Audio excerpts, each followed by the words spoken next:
I picked a few little plants actually earlier, just to show you a few little things that are out and about at the moment.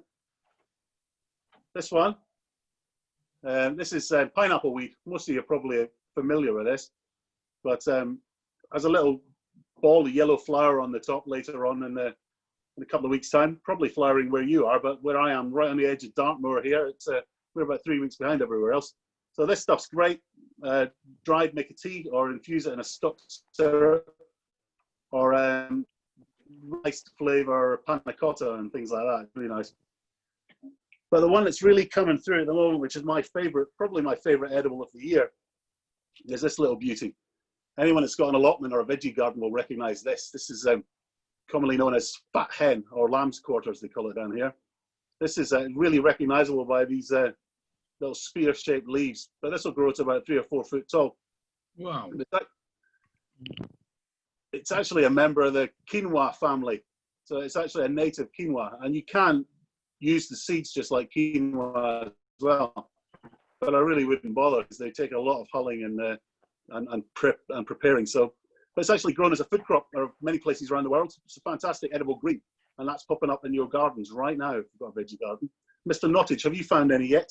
Loads, but nowhere near as big as that. It just grows everywhere. It's a real pain in the arse weed. I was pulling loads of it up the other day. Yeah. And I get confused with that and chickweed. So Okay. is that quite similar looking? Because this is the leaves are a lot smaller than that. Yeah, no, the chickweed has a lot smaller leaves.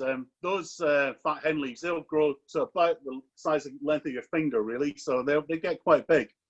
But the chickweed's got much smaller, round, sort of slightly cup leaves. But that's a lovely oregano in a way. But yeah, similar. Yeah, but that's a fantastic edible. That's one of the best edibles we have, actually, chickweed. It's got a really lovely, appley, sort of light celery taste. It's delicious.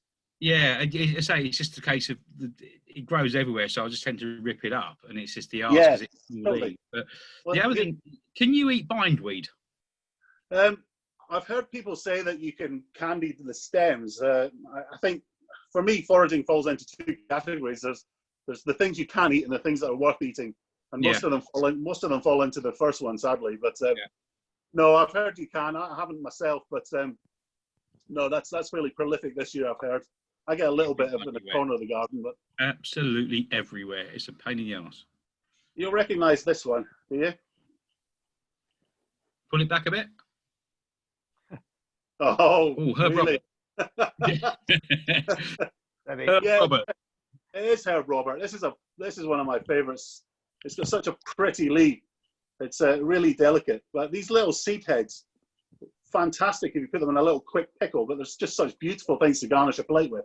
It isn't for the geranium family, so if you like it, you like it. If you don't, you think it smells like keeper. So it tends to be a bit of a Marmite plant, but it's one of my go-to plants for garnishing dishes. It's lovely, really pretty, and you find it everywhere. Gravel paths, it particularly likes gravel paths, and it's one of the first things to colonise any ground that you turn over. So there's probably loads of it in your garden somewhere.